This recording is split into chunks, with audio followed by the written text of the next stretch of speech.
What is up, YouTube? So, we're going to do another video on the Talon. Um, for all the people, probably not many, but for the other people that watch all my video content, um, I'm going to actually be bringing the 69 step side home very shortly to the shop. That's part of the swap eventually that's going to happen. It's NV3500. So there will be some content coming out on that eventually. I got to shuffle around the garage again because 69 is going to go in Bay 2. But, and then the side by side is going to move into the bay back there. So, but for the people that tuned in for the Talon, I added some more accessories on it. The last video I did was my initial impression of it. I'm going out riding with it 2 more times, so I have some more seat time in it. I did add some more accessories on it. So for the people that watched the last video, I'll start with the newest accessories I put on. If you're new, I'll just do an accessory overview of what I totally put on it, and then kind of what's coming in the future. So, but eventually this is going to move over here because I have another 2 bays over here. Once we get this stuff out, I gotta figure out what if I'm gonna fix a hot tub or just get rid of it and have 2 more bays, but that's down the road. So this is a 2024 Honda Talon live valve, box live valve edition. So I'll start over, and because the lighting's not the best over here, I have a handle light. So what I added since the last video, as you can tell, these are mud buster fender flares or extenders. They're very easy to install, good instructions, very straightforward. They have spacers in here, everything you need, but it's nice. I like the material, and again, it adds that extra layer of keeping mud out of the machine, trying to keep mud off my windshield, that way I don't have to clean it every 15 seconds because some of the places we ride are muddy. And then here's the front shot of the front mud busters. And again, you drill some holes, and then you put push pins in. They supplied beefier push pins. I have Honda push pins. I just put them in instead of the ones that they supplied. So I put those on. I'll do a review on how I like it and how it holds up in time as well, as in most of these accessories. And then the other accessory I added, as you can tell, are tree kickers or rock sliders, whatever you call them. Again, pretty straightforward install. As you can tell, I had to cut a hole out there. Now it's cool when you pull this plastic rocker off. Honda already has an outline of where the cut needs to go, so I thought that was pretty neat. And again, these are Super ATV rock sliders or tree kickers, whatever you want to call them. The powder coating looks pretty good on them. We'll see how they hold up. I've seen some reviews on the factory Honda accessories, and I heard that their powder coating doesn't hold up as much, but I mean, you bash enough stuff off of stuff, it's just not going to hold up. But that's what it's made for. So I'll let you know in time how they hold up. So again, those are from Super ATV, and then these are from Mud Busters. Other people that have Talons had really good reviews on them, so I decided to go with them. I added a few things to the inside. So as you can see, that is an aftermarket shift gate. And, the factory shift gates are okay. But what I like is if you're in low, you can go right from low to reverse. Or if you're in high, you can go right from high to reverse. So that's nice. Now I will say, if you're in reverse, you will hit low, and then, high here, and then you'll hit low. So just obviously make sure, because I've read a lot of things on forums of people frying their sub transmissions because they're either not fully stopped or it's not in a gear. So one of the reasons I got this too is it has a lower cutout for low. I didn't really see it with the factory one. But I've read some reviews where it doesn't like going into low in the factory one. And just for comparison, I do have the factory shift gate. So that's the factory shift gate, which I have upside down. And that's the aftermarket one.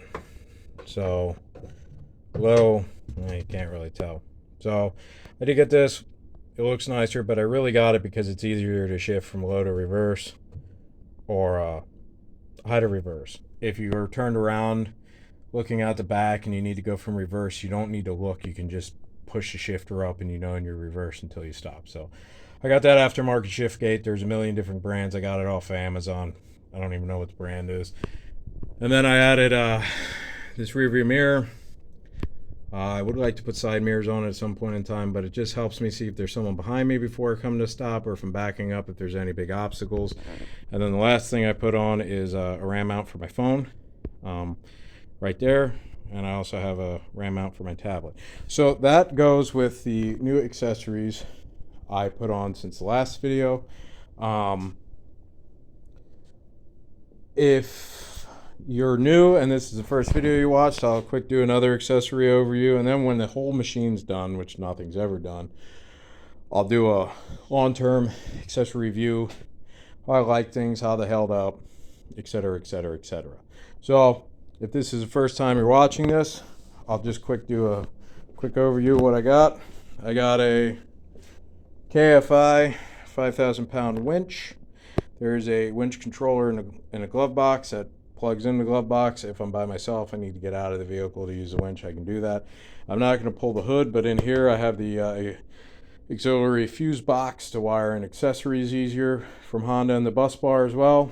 This is a Super ATV glass windshield with the manual wiper and the vents in there. Let's see. Inside I have the, again on Amazon, Honda makes them too, a bunch of different companies. I have the center storage bag. I already went over the RAM mount. I have a interior light, and then I have the factory Honda radio, Bluetooth capable, and then I have the speakers, factory Honda speakers down there as well. Pretty sure that's it for the inside, and then that's my winch controller there. And then all your factory four-wheel drive, two-wheel drive, launch mode, hill descent, automatic, manual, sport mode, paddle shifters, all that stuff is from the factory. Moving on, I have the Super ATV rear windshield or window, and then I have the Super ATV bed enclosure kit. And I have the KWT particle separator, which I covered in the other video of the importance of this. Long story short, the factory Honda Air setup on here is not the best. You have to change filters every 300 miles, maybe more, depending how dusty your conditions are. This separates the dust from the air, puts it in the tray down here, and then puts clean air down in the filter. So you can get 15 to 2,000 miles is some of the reported mileage they got off of these particle separators. S&B also makes one as well. And then if you look down here, I have the Super ATV half-inch polymer thick skid plates as well. I have bashed it already, and I'm very happy I got them, because the factory skid plates from Honda are junk, which I'll also do a video at some point in time of things I love and hate. That would be one of the things I hate. Another quick thing, I have an AJK, as you can see there, toolbox mount, and this is for the Bauer Harbor Freight module toolboxes. So I have, and I'll do a video of accessories that, things that I bring with on trail riding. If I have some time in this video, maybe I'll go over some of it. But yeah, I have 2 boxes. You can put as many as you want. Only thing is, it's a particle separator. I could move it. I'm not sure what I want to do yet with it, but 2 is plenty for me. And then I also have this sprayer to spray off the windshield if it gets mud or dust on it, especially the rear windows. The plexiglass, as you can see, there's a little bit of scratching in it. That's the issue with plexiglass. Even if it says it's scratch resistant, it's really not. So I know I'm talking really fast. I just wanted to quick do an overview of all the other accessories I have on it. So, yeah, so those are pretty much the accessories I have. Now, what I would like to still do with it is I would like to put the factory OEM Honda side enclosure kits on it. They're soft covers. Spike's the only other one I would go with if it wasn't for the factory Honda covers, and they're around the same price because both kits come with an outside handle, so you can open the door up from the outside while it's still enclosed.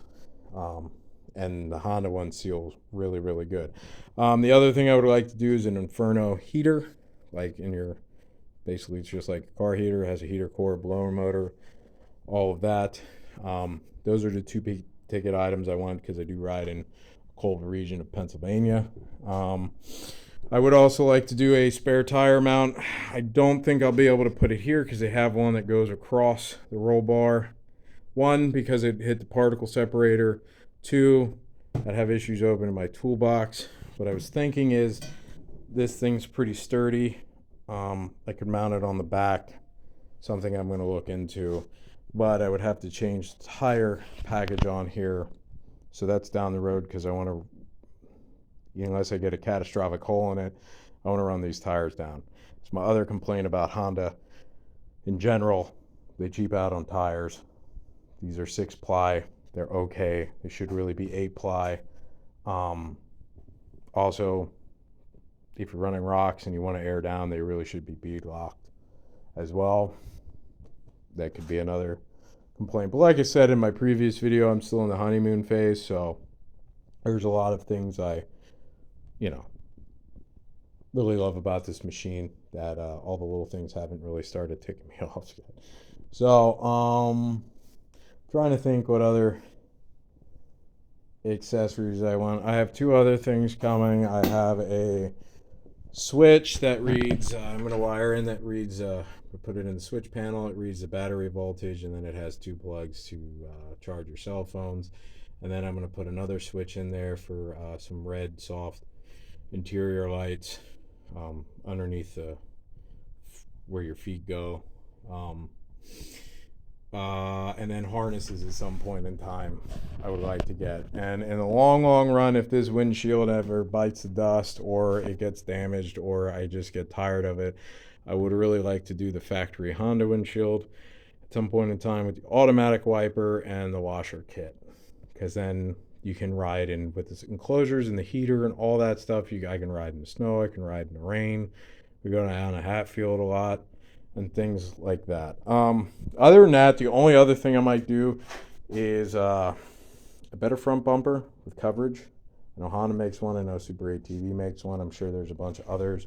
And then the same thing with the rear bumper as well, or lack of there.